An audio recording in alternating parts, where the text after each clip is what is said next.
उजाले की ओर। आज पूरे 2 साल के बाद वह जीवन की नई शुरुआत के लिए बाहर निकलने की तैयारी कर रही थी। पिछले 2 साल उसके लिए बहुत कठिन थे। उन दिनों को याद करते हुए वह अतीत के सागर में डूब गई। वह बेहद खूबसूरत थी, अतः उसका नाम रूपा रखा गया था। लेकिन सुंदरता के साथ साथ प्रकृति ने उसे और भी खूबियां प्रदान की थी।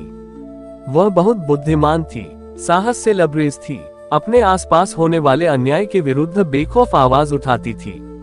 माँ ने कई बार समझाया था कि इस प्रकार लोगों से विरोध लेना खतरनाक हो सकता है, किंतु वह सब देखकर चुप बैठने वालों में नहीं थी। आईपीएस अधिकारी बनने की चाह लिए उसने कॉलेज में दाखिला लिया। कॉलेज में नए छात्रों के परिचय के नाम पर स्टूडेंट यूनियन का दबंग नेता और उसके चेले विद्यार्थियों को परेशान करते थे, छात्राओं के साथ अभद्र व्यवहार करते थे। रूपा ने इसका विरोध किया।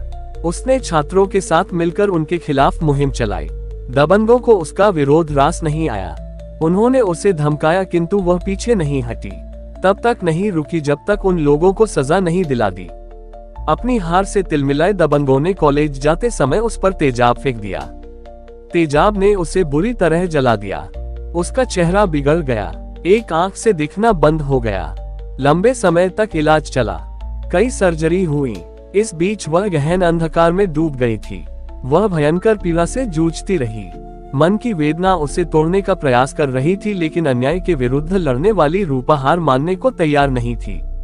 शरीर के कष्टों से लड़ती हुई वह मन को निराशा की गर्त में डूबने से रोकती रही। उसकी लड़ाई बहुत कठिन थी। घोर अंधेरे में वह आशा की किरण तलाश रही थी। आसपास के लोगों से सिर्फ नकारात्मकता ही मिलती थी, लेकिन उसके भीतर एक योद्धा का साहस था। अपनी डूबती हुई उम्मीद को वापस जीवित कर लेती थी। अंततः उसके साहस की जीत हुई। काले अंधेरों से उम्मीद की किरण फूटने लगी। अब तक अपराधियों को सजा नहीं मिली थी। उसने गुनहगारों को सजा दिलाने के लिए कमर कस ली थी। वह फिर से अपनी पहचान बनाने को तैयार थी। विचारों से बाहर निकलकर उसने एक बार अपना चेहरा आईने में देखा। तेजाब से झुलसा चेहरा, एक ज्योतिहीन आंख। अब पहले वाली बात नहीं थी।